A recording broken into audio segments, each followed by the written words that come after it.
and welcome back to Black Dice Gaming. I'm James and today we're looking at some Shieldwolf miniatures again.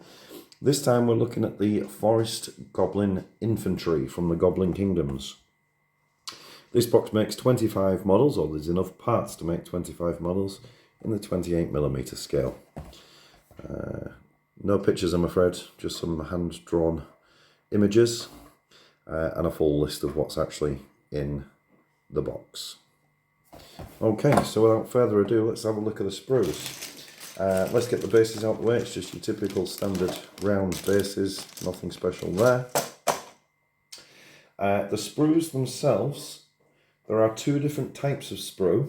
You get two with a standard on, which is this one. But other than this strip here, they're identical. Okay, so we'll start with some hand weapons and some spears. So as you can see, very similar to the Orc box set.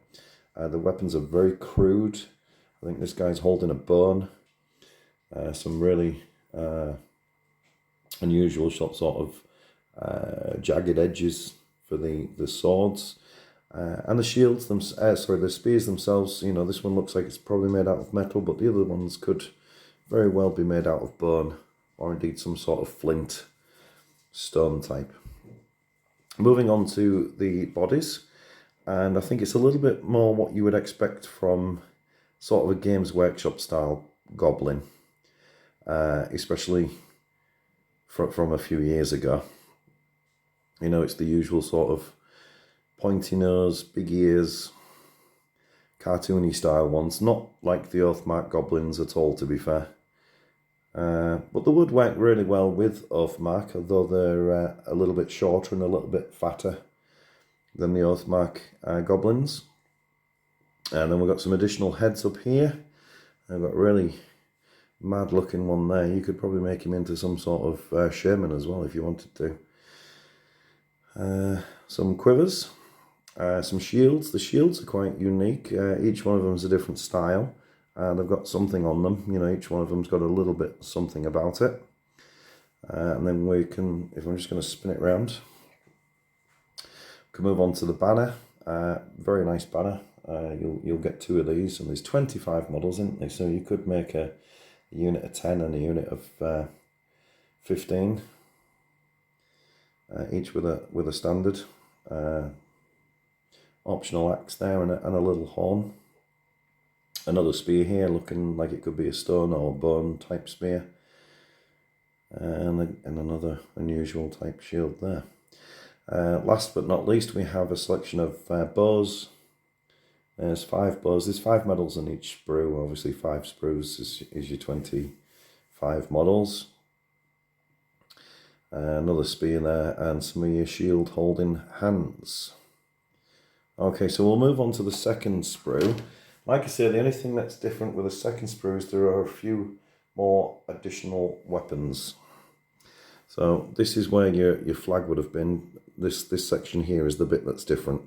Same heads, same bodies, everything's the same so far.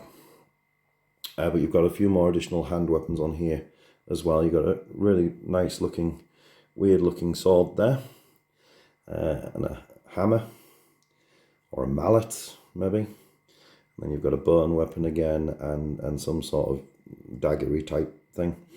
And then 4 other shields, which, although they are similar to the ones on the other sprue, they're actually different, so they are unique. And there we go, so that about wraps it up. Everything else on this sprue is the same as what you've already seen. I'll just have a quick flick. And there you go. Right, so like I say, yeah, you can use them in Oathmark, although the style is completely different. Scale is quite different as well. But yeah, if you just wanted to mix it up and add a different bit of depth to the unit, to the army, then you absolutely could with a unit of these. That's about wraps it up. So thanks for watching. This comes on the back of the mountain orcs that we did yesterday. As always, please feel free to like and subscribe if you if you want to see more of my content. So hopefully I shall catch you in the next one.